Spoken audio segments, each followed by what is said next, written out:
Siti Ainun Syihah dan Hurilul Rahman menjelaskan, nama suami Hurilul Rahman membatalkan keberangkatan karena kurang enak badan. Meski demikian, kendaraan dan muatannya tetap dikirim ke Makassar menggunakan KM Mutiara Sentosa II.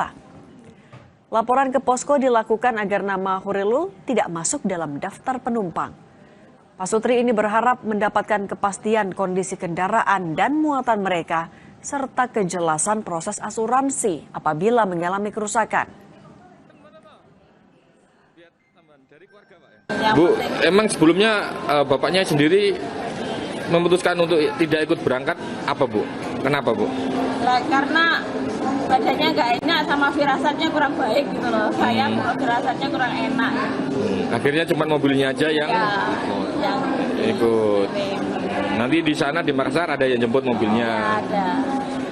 Ya sama mau tanya terkait asuransi juga. Kondisi mobilnya gitu ya. Kondisi kendaraannya bagaimana? Tapi masih belum ada info yang lebih akurat.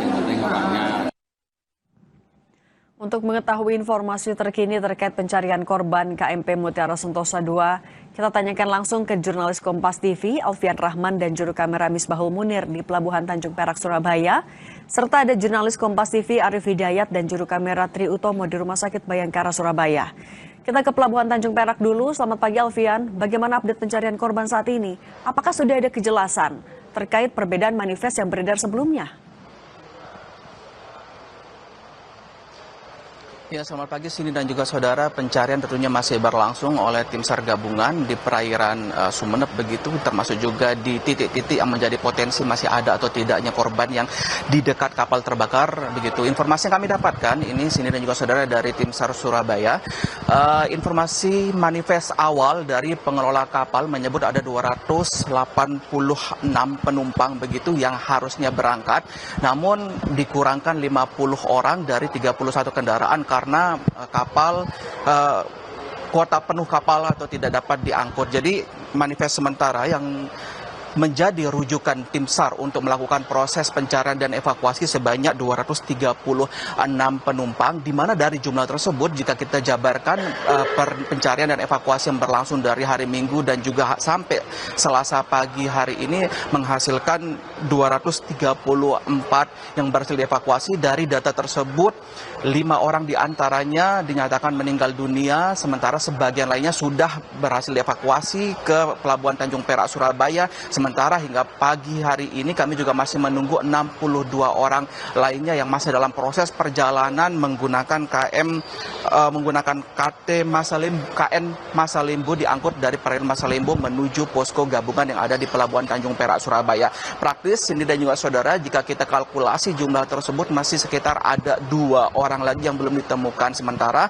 Namun ini bukan merupakan data fix, bukan merupakan data pasti karena jumlah manifest ini masih dalam proses pendataan lebih lanjut. Di belakang saya akan nanti bersiap adanya rapat koordinasi begitu lintas sektor, baik itu dari tim SAR yang juga melibatkan dari pihak pelabuhan, terus ada juga dari Jasara Harja, terus ada juga dari Kementerian Perhubungan dan juga manajemen kapal yang untuk memastikan seberapa jumlah pasti dari manifest penumpang yang diangkut waktu perjalanan KM Mutiara Sentosa II dari Surabaya ke Makassar pada minggu lalu atau pada hari Minggu lalu. Ini nanti kami akan masih terus memantau, namun hingga saat ini informasi yang pasti kami dapatkan 62 orang sudah dalam perjalanan dinyatakan selamat begitu. Kami akan menunggu hingga sandar di Pelabuhan Tanjung Perak begitu, Cindy. Baik, dari Pelabuhan Tanjung Perak kita bergeser ke Rumah Sakit Bayangkara, Surabaya. Arif, selamat pagi. Kalau di sana ada berapa korban penumpang KMP Mutiara Sentosa II yang sedang dirawat? Selamat pagi Cindy dan saudara. Kemarin sore Rumah Sakit Bayangkara Polda Jawa Timur yang merupakan posko postmortem dari korban terbakarnya KM Mutiara Sentosa II ini telah berhasil mengidentifikasi 5 jenazah korban terbakarnya KM Mutiara Sentosa II.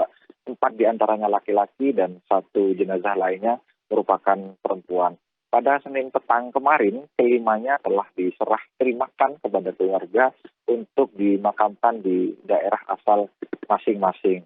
Hingga hari ini atau di hari ketiga, proses pencarian dan evakuasi korban tenggelamnya KM Mutiara Sentosa II ini, post-mortem di RSUD di Rumah Sakit Bayangkara Polda Jawa Timur ini masih terus disiagakan tim dokter dan tim medis jika sewaktu-waktu diperlukan untuk kepentingan identifikasi. Namun sejauh ini, Cindy, ini belum ada konfirmasi terkait apakah akan ada pengiriman jenazah baru yang akan dikirim ke rumah sakit ini.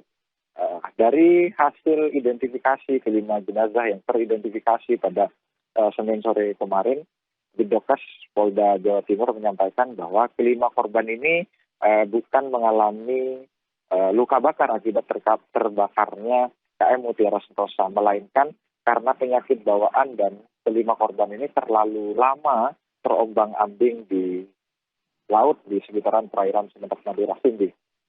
Terima kasih jurnalis Kompas TV Arif Hidayat dan juru kamera Tri Utomo dari Rumah Sakit Bayangkara Surabaya. Sebelumnya ada jurnalis Kompas TV Alfian Rahman dan juru kamera Misbahul Munir dari Pelabuhan Tanjung Perak Surabaya. Selamat bertugas kembali kawan-kawan. Kami masih akan kembali dengan informasi DPR yang menyebut operator kapal Mutiara Sentosa II sudah mengalami 5 hingga 6 kali insiden kecelakaan dalam beberapa tahun terakhir. Seperti apa investigasi